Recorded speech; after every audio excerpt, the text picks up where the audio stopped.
Hey everybody, it's Bob Crossan, Senior Managing Editor of Water and Waste Digest, and throughout the month of September, we have been featuring some video interviews with people who know and are friends with our industry icon, David Drake. So today I have with me Andy Sells. He is Executive Officer for the ACWA Joint Powers Insurance Authority.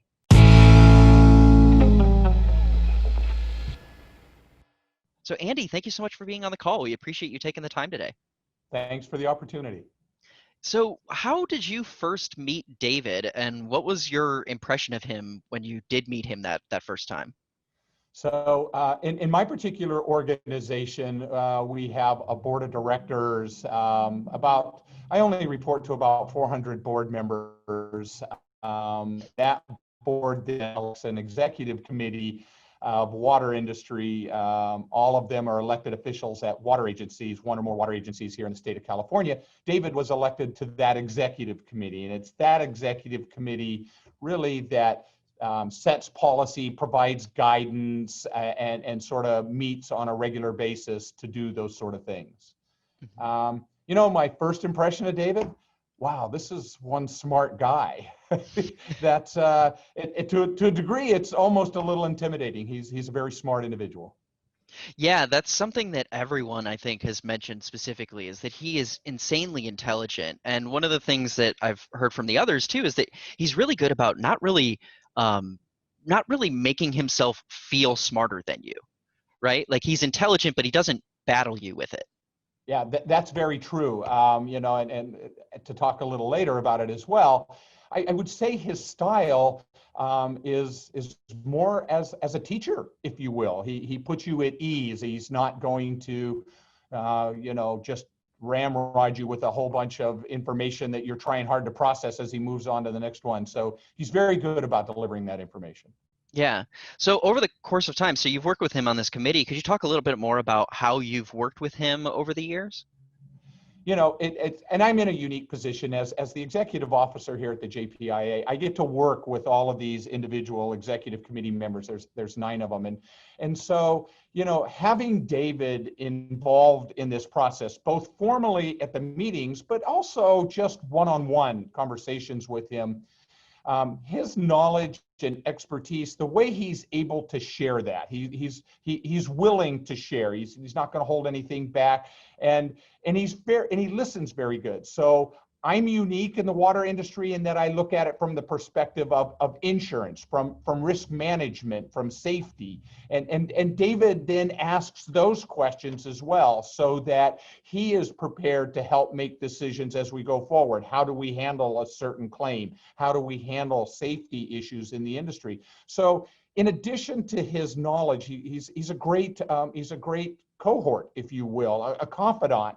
He asks questions, he shares information, he wants more information. And, a thing about David, he's pretty good about thinking outside of the box as well. A lot of times people are very smart, but it's specific to, the water, wastewater industry. But David has a very broad background, and the way he can bring that all together and the way he has helped me bring a lot of these different concepts together, it's been wonderful. He's a great asset to our organization. Yeah. You kind of touched on a couple of things for this next question too, which is kind of like the characteristics that really make David successful. And one of the things, again, that kind of everyone has said is this: he has such an inquisitive nature, and that seems to be the case also with ACWA, the ACWA-JPIA. Could you talk a little bit about like what characteristics you think make him a really successful person? The one that it's easy to identify right away, and we've already talked a little bit about it, is his intelligence, his knowledge and expertise in the water and wastewater industry. That's very evident. But I would say the other characteristics that, and not necessarily, more or less, his ability to listen. You get a group of people together and they have their own ideas, they have their own information. David's very good about listening to what people say, both the facts and the opinions. A lot of times it's hard to judge, where people are when their opinions, in certain places. So a characteristic that I think David does very well is he listens and he studies. He lets people complete their thoughts, lets them complete their presentation, if you will, or their question or whatever. and then acts accordingly. And that's kind of unique, right? A lot of people, these are publicly elected officials. They like to have their opinion. David's ability to listen and process and then give a reasoned, measured response is fabulous. I love the way he does that. The other thing I would say, David, a characteristic, he's patient. As you can imagine, somebody with that kind of knowledge, it takes me sometimes a little bit to catch up with him where he's at when he starts talking about wastewater processes or water treatment, water delivery processes. And he's patient with me, and he's able to take that and say, Andy, this is how this may apply from an insurance or a safety perspective in that regard. So, his listen, his patience, great characteristics. Yeah, yeah. The patience is a really good one. I hadn't thought of that, but it is true. I mean, I think to be a good listener, you have to be patient too, and so those kind of marry hand in hand. I would agree. He's great at it. Yeah. What's a quality or trait of David's that you admire maybe the most?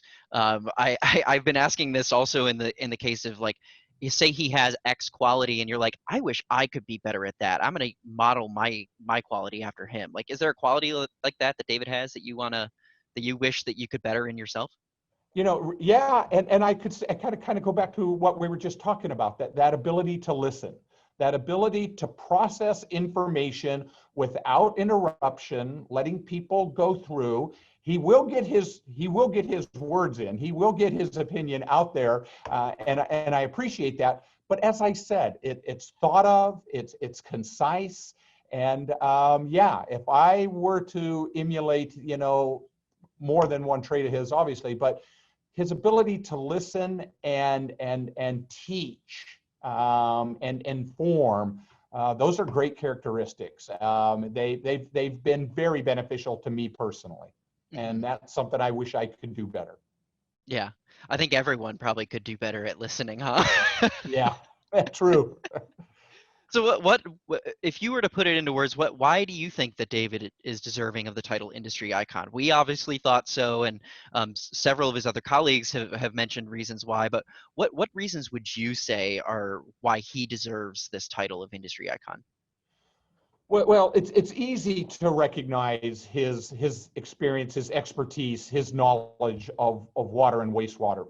Phenomenal. I couldn't tell you anybody that I thought knew more about that. But really, what I would say is it's his ability to put it all together. For instance, coming to my organization, not everybody understands insurance, understands risk management, understands safety. So his ability to combine that, his knowledge of that, and help in this. And while it may not be the most important point, insurance in the industry of water and wastewater management, it certainly is an important piece when you look at it from a risk management perspective, when you look at it from a safety perspective. And David's innovation, his ability to think outside of the box, his ability to tie that together so that it's one cohesive thought and process that helps water agencies in the state of California with something that's probably not their expertise, insurance and safety, but his ability to help mesh it all together and give it to me in a way that I can then go out and help water agencies in the state of California. To me, that's an industry icon, his ability to tie it all together. Yeah. Awesome. Well, thank you so much, Andy, for talking to us a little bit more about David. I feel like I've learned so much about him just talking to the four people that we've done these interviews with. But yeah, thank you so much for your time. We appreciate you coming on to the call. It's been an honor. He is truly, as you can tell, he's somebody I look up to. Yeah, for sure. Well, thanks again. We appreciate your time.